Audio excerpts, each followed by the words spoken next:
parents, bonjour, peut-on bouder son enfant? La réponse est non. Ce n'est pas possible. Pourquoi? Parce que c'est de la maltraitance. Pourquoi c'est de la maltraitance? Parce que en tant que parent, on est censé être une figure stable, une figure bienveillante, d'amour qui vient réassurer l'enfant, même quand il fait des erreurs, même quand il se trompe, même quand il a une attitude qui nous déplaît, parce qu'on est là pour lui apprendre justement comment gérer ses émotions, comment faire en sorte de pouvoir justement imbriquer tout ça, l'autre, soi, les émotions, ce qui nous traverse. Et quand on vient ignorer notre enfant parce qu'on va le bouder, on vient lui signifier qu'il n'existe plus à ce moment-là, qu'il n'est plus rien pour nous. Donc on est quand même au summum du rejet, puisque l'enfant ne vit qu'à travers le regard et l'amour de ses parents, les premières années de vie.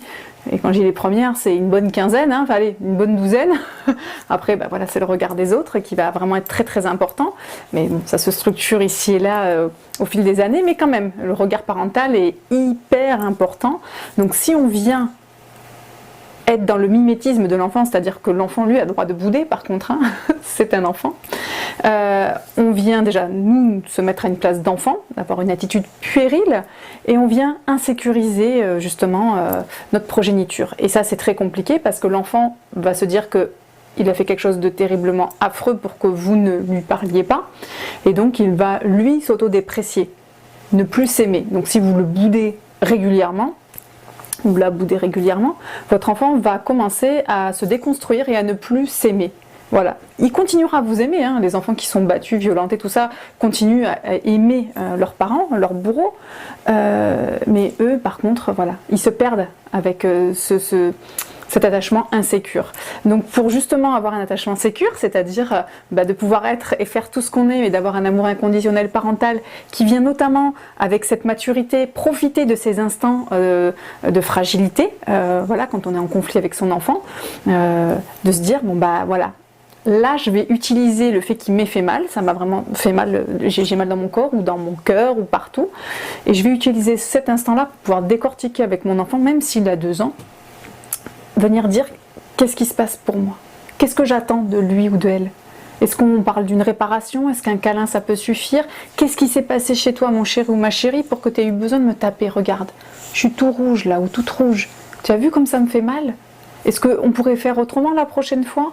Est-ce que c'est ok pour toi de taper? Parce que ici la règle c'est on ne peut pas taper. Qu'est-ce qu'on peut faire quand on est en colère? Qu'est-ce que tu aimerais bien faire toi quand tu es en colère pour que l'émotion elle sorte justement? Quelles sont les solutions? Voilà, ça peut être froisser un papier, ça peut être de cribouiller, ça peut être, voilà, j'ai fait des vidéos sur le sujet.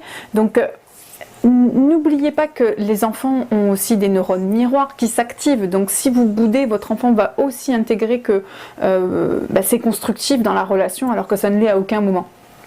On a le droit de s'intérioriser quand on est choqué, d'avoir un moment pour soi, mais c'est pas la même chose que de bouder, c'est-à-dire d'avoir l'intention de rejeter l'autre parce qu'il a fait quelque chose qui ne nous convient pas. Quand on est mature et qu'on est adulte, on se dit qu'on a envie, à un moment donné, quand on s'est recueilli, d'aller échanger avec l'autre pour lui dire ce qui ne va pas.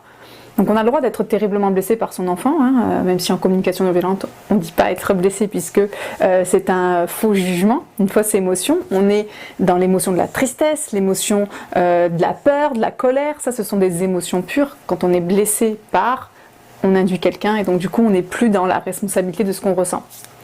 Un autre sujet que j'espère développer bientôt avec une professionnelle sur le sujet.